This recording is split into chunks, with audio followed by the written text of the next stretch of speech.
ভাই এসএসসি পরীক্ষা তো শেষ হলো, পলিটেকনিকে কি এইবারও ভর্তি পরীক্ষা থাকবে?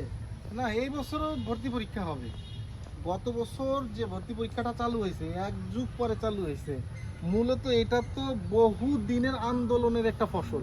এখন থেকে প্রত্যেক বছর পলিটেকনিকে ভর্তি পরীক্ষা হবে। তাহলে সিস্টেমে কি কোনো চেঞ্জ কি আসবে? সিস্টেমে এবার একটু পরিবর্তন আসতে পারে। যতটুকু তথ্য পেয়েছি, গত বছর রানিং ব্যাচ সহ 3 ব্যাচ হচ্ছে সরকারিতে আবেদন করতে পারছিল, 25, 24, 23 গত বছর। আর এই বছর স্বাভাবিকভাবে ওই নিয়ম অনুযায়ী আবেদন করতে পারবে 26, 25 এবং 24 সালে পাশ করা। তবে একটা গুঞ্জন শোনা যাচ্ছে, 23 এবং 22 সালে যারা পাশ করছে তারা সহ মোট 5 ব্যাচ সরকারি পলিটেকনিকে আবেদন করতে পারবে। আর যথারীতি বেসরকারিতে কিন্তু 7টা ব্যাচ আবেদনের সুযোগ ছিল, সেই সুযোগটা থাকবে। তাহলে পলিটেকনিকের ভর্তি পরীক্ষাতে কি কোনো পরিবর্তন আসবে কিনা এই সিস্টেমে? না, এই বছরও পলিটেকনিকের ভর্তি পরীক্ষা একই রকম হবে। তবে আপনি বাংলাদেশ কারিগরি শিক্ষা বোর্ডের চেয়ারম্যানের সাথে যখন কথা বলেছিলেন, তখন তিনি কিন্তু বলেছিল যে এইবারের প্রশ্নের স্ট্যান্ডার্ড কি হবে, আর উন্নত মানের আরও উন্নত হবে। অর্থাৎ প্রশ্ন প্যাটার্ন আরও বেশি স্ট্রং হবে, যার মাধ্যমে শিক্ষার্থীদের ভালো প্রিপারেশন না থাকলে ভালো করাটা কঠিন হইতে পারে। মানে সাবজেক্ট ওরকমই থাকবে, সিস্টেম ওরকমই হ্যাঁ, থাকবে, হ্যাঁ, হ্যাঁ। কিন্তু পরীক্ষার যে মান, প্রশ্নের যে মান, সেটা আরো স্ট্যান্ডার্ড মানের হওয়ার আবার সম্ভাবনা আছে। যোগ্যতা কি ছিল মনে আছে তো?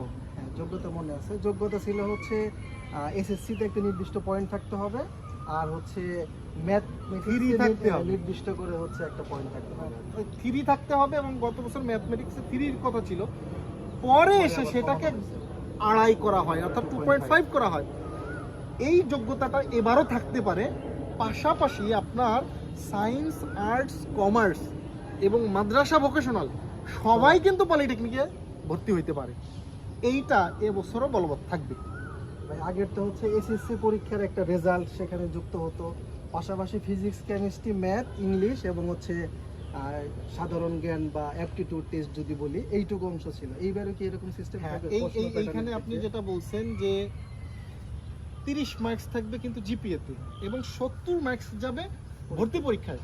ভর্তি পরীক্ষার সাবজেক্টগুলোর কথাই তো বললেন, তাই না? ভর্তি পরীক্ষায় যে সাবজেক্টগুলো থাকবে, এইটা physics, chemistry, math, English, Bangla এবং অ্যাপটিটিউড টেস্ট, অর্থাৎ মানসিক দক্ষতা। এইটা শিক্ষার্থীরা আগে পড়ে নাই। তো এখানে এসএসসির যে বিষয়গুলো তারা পড়ছে, এগুলোকে যদি তারা মনে রাখে, তারা খুব ভালোভাবেই অ্যান্সার করতে পারা সম্ভব। তবে এর জন্য কিন্তু একটু প্র্যাকটিস থাকাটা জরুরি। এই সময়ে আপনি দেখবেন যে কিছুদিন পরেই বিশ্বকাপ ফুটবল খেলা হবে, তখন প্র্যাকটিস না থাকলে কিন্তু এই খেলার ভিতরে এমনভাবে মাতবে, তখন ভুলে যাবে, চান্স পাওয়ার সম্ভাবনাটা কমে যাবে।